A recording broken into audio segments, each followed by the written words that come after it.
Mr. Speaker. And can I agree with the Prime Minister's comments on Iran? Today, Irfan Soltani faces execution for protesting in Iran, and I'm sure the whole House will be united in condemning this. Our thoughts are with him and his family and the brave protesters fighting for their freedom against an evil regime. Mr. Speaker, I know the Home Secretary will be making a statement today on the West Midlands Police. The first thing that she should be announcing is the sacking of the Chief Constable. And I thank the member for West Suffolk for relentlessly pushing this issue. Mr. Speaker, can I welcome the Prime Minister's latest U-turn? I feel like I say that every week. Mandatory digital ID was a rubbish policy, and we on this side of the House are glad to see the back of it. But yesterday, the Health Secretary said the Prime Minister's New Year's resolution should be, and I quote, to try to get it right first. To try to get it right first time. To try to get it right first time. Yes, you did say that. You did say that.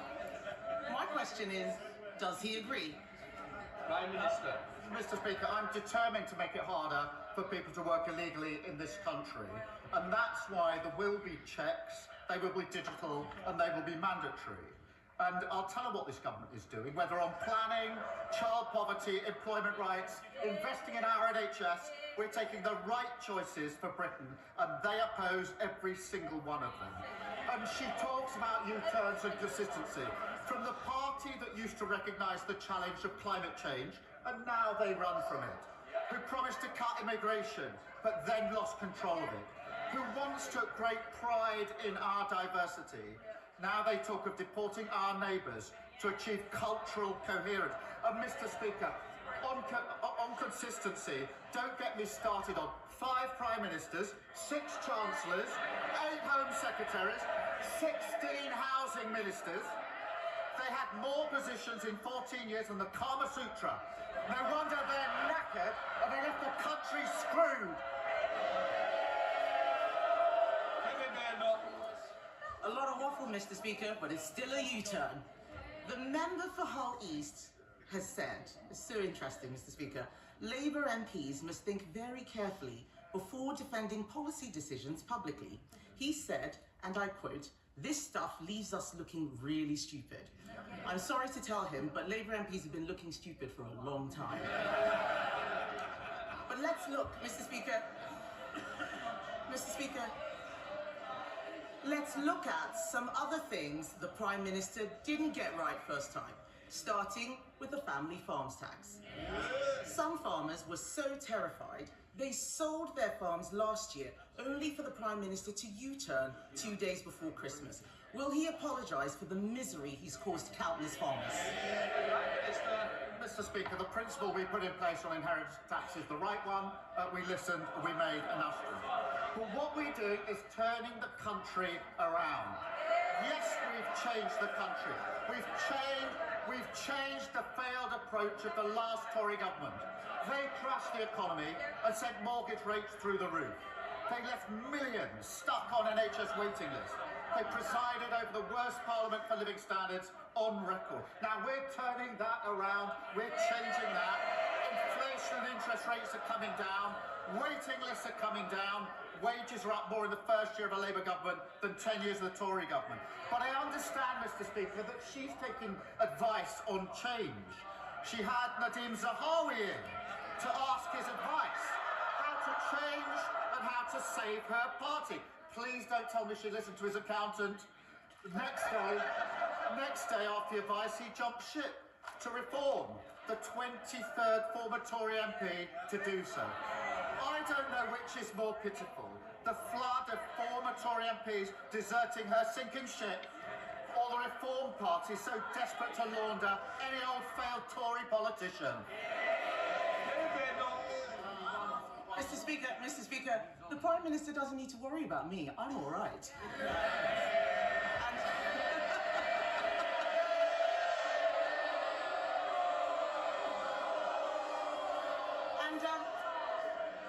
And I didn't hear an apology. I didn't hear an apology to the farmers.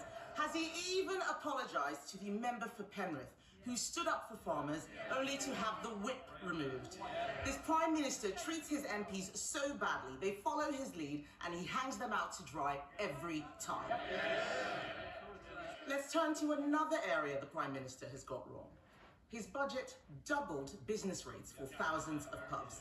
So can the Prime Minister tell us, is there going to be any change to his business rates policy? Prime Minister. Mr. Speaker, we're working with the sector to ensure that they get the support that they need. I have to say, the Leader of the Opposition's newfound concern for pubs will come as a surprise to anyone who remembers the 7,000 pubs that were closed under the Tories. And as Business Secretary, she didn't say a word about it. So we support business, we also support workers, Mr. Speaker. And that's why we passed our Employment Rights Act. And on Mr. Speaker, on Monday, the Business Secretary and I went to Croydon to discuss our Employment Rights Act with workers there. They were very keen on the paternity rights and the maternity rights, which I know the Leader of the Opposition opposes.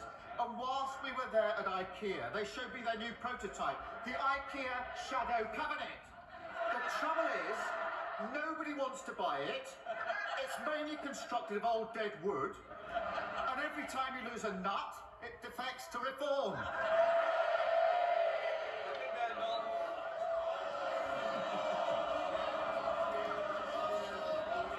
Mr. Speaker, he didn't answer the question about business rates. It sounds like he doesn't know what his policy is. And this has been a farce from start to finish. On Monday, the Business Secretary said the Chancellor did not even realise the impact of her business rates policy. No surprise there. But yesterday, the Tax Office said that they did tell the government what the impact would be. So can the Prime Minister be clear? Did he understand the impact of his own policy on pubs? Prime Minister. Mr. Speaker, we're working with the sector. She hasn't explained why she said nothing about the 7,000 pubs that close on her watch. We're doing other things on the cost of living to help people, to make sure they can get out, to spend money in pubs and hospitality, boosting the minimum wage. What did they do? They opposed it. Freezing rail fares and prescription charges. What did they do? They opposed it. £150 off energy bills. What did they do? They opposed it. She said nothing when pubs were closing, and she opposes every measure now.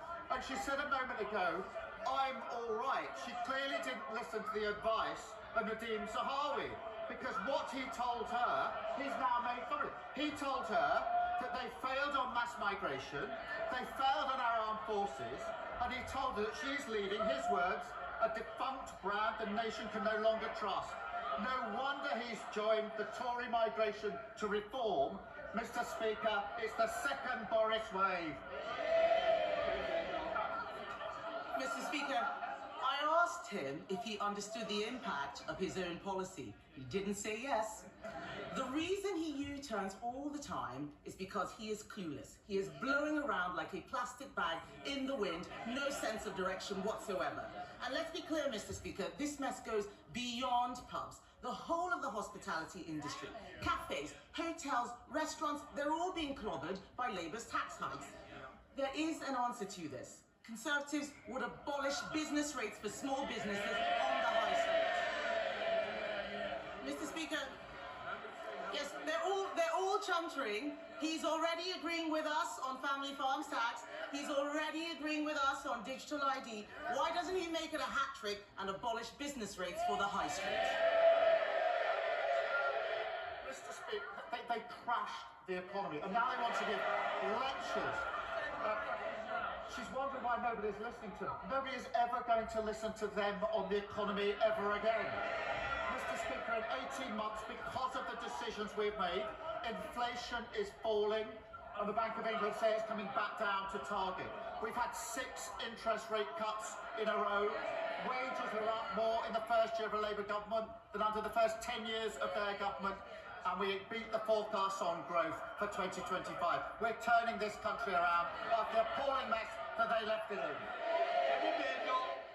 He says no one's going to listen to us. Who's going to listen to him? The winter field allowance, U-turn. Waspy women, U-turn. The 2-child benefit cap, U-turn. Grooming gangs inquiry, U-turn. The family farms tax, U-turn. national ID, U-turn, jury trials? We hope so, we hope so. I think that's going to be the next one, Mr. Speaker. Week after week, these poor people sitting behind him have to defend the indefensible, only for him to U-turn a few days later. Mr. Speaker, one of his cabinet ministers told a journalist that what's happening at the moment is extraordinarily bad. Another said we've gone through a catastrophic series of missteps. Yet another minister said, we are so unpopular at the moment, I've come to the conclusion it's worth rolling the dice on a new leader. They're right, aren't they?